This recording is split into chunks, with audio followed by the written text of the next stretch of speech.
Hi, Faye. How you doing? Thank you very much for spending your time with us today. One of the things we're going to do is talk about the common theme is going to be intelligence today, and intelligence as it applies to cancer and also as it applies to baseball, which is a love of yours, and being commissioner of baseball for 3 years has been a terrific thing for you.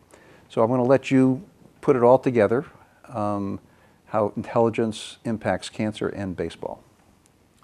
Well, David, thank you for having me. I'm glad to be here. I apologize for my circumstance, but there's not much choice. I broke my back when I was 18. I was paralyzed, and I'm now 78, and it's starting to bite a bit. I have trouble getting around. My theory about baseball is that the greatest baseball players are those who are also the most intelligent. And I'm not talking about Harvard SAT intelligence. I'm talking about the ability to apply a very high intelligence to the game of baseball. So my thesis is the smartest players I ever knew were also some of the greatest players. And the smartest pitcher I ever knew was Warren Spahn, who won 363 games. He pitched over 21 years. He also had a wonderful record in World War II. The smartest hitter I ever knew was Ted Williams, who was simply a genius at hitting. And the smartest all-around baseball player was Joe DiMaggio.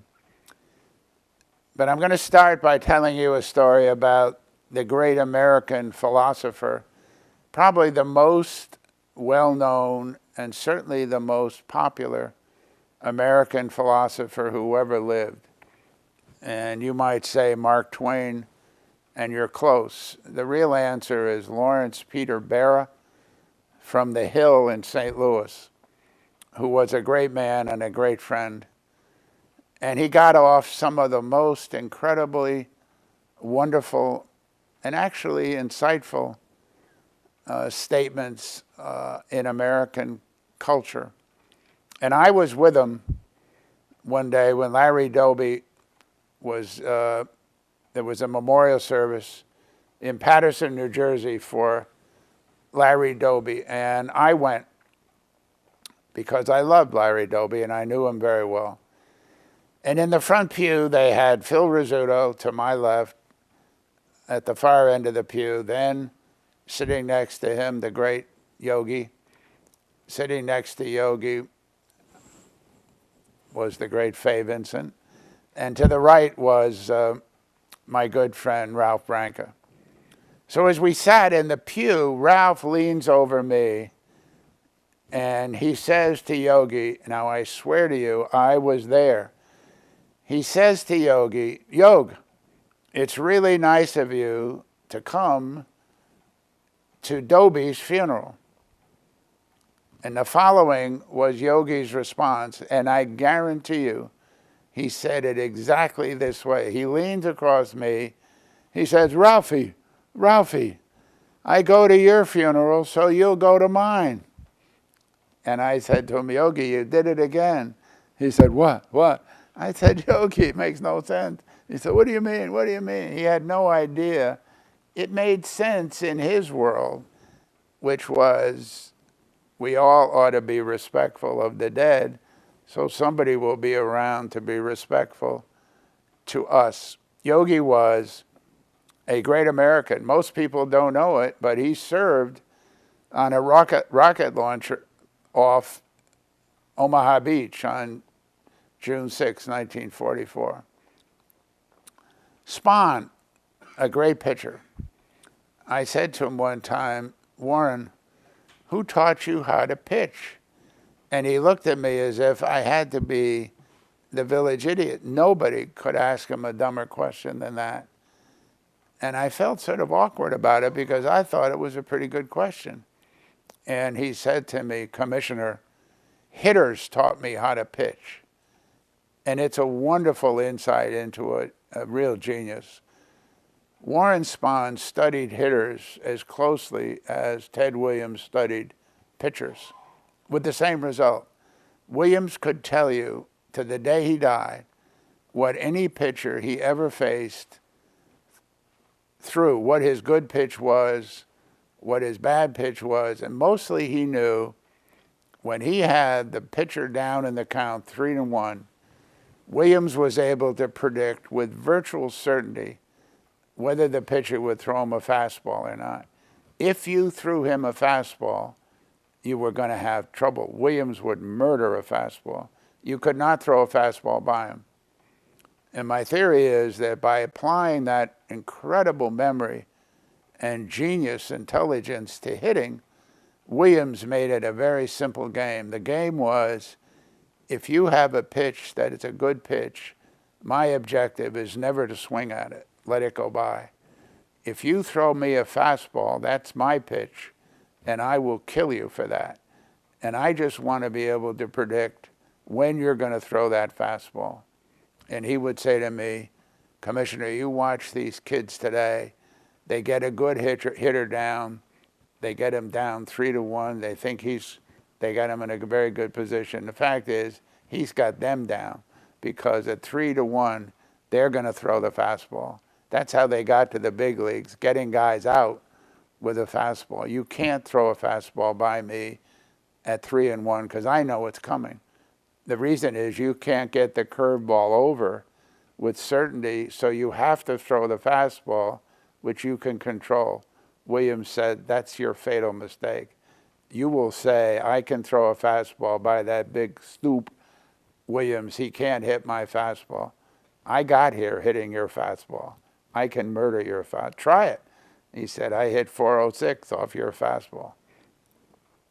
Intelligence applied to science, applied to medicine, of course, is the same thing. The geniuses are now doing a wonderful job with medicine. And I think one of the things I realize as someone who had cancer, or has it, is that they're continuing to develop the science and the art of dealing with cancer. And I'm happy to talk about that.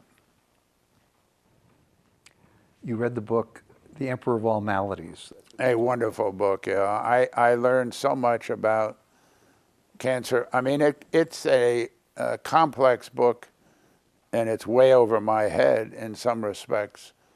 But the lesson of it is that the immune system is the key.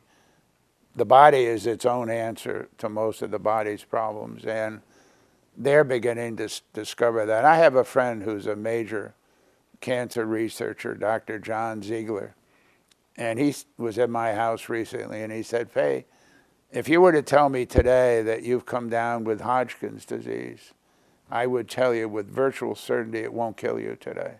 It would have, or it might have in the past, but it's not going to kill you now. The therapy is going to be murderously difficult to go through because the chemo is so vicious, but you will survive and you will not die today of Hodgkin's disease. Now, you and I know about BCG. Who would have ever thought that some genius would figure out that if you have tuberculosis, you never get bladder cancer? And who would have linked a little touch of tuberculosis as one of the immune techniques for cancer? But I've had a bunch of BCG injections or transfusions or whatever they are called, and I haven't had a problem for a while. Whoever came up with that, and I understand they did it in West Virginia, which tells you that all the great research in this country is not done in Boston, Houston, or New York. Some of it is done in West Virginia, which is where BCG originated, and it has been a very important ingredient in dealing with our form of bladder cancer.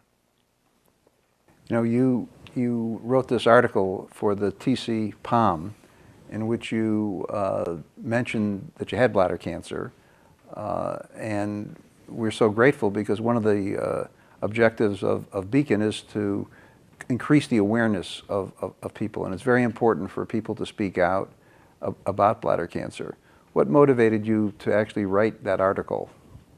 Well, I write a column fairly frequently for that paper and others, and I don't think I had any special motivation. And indeed, you kind of surprised me, because I don't believe there's any reason not to talk about bladder cancer.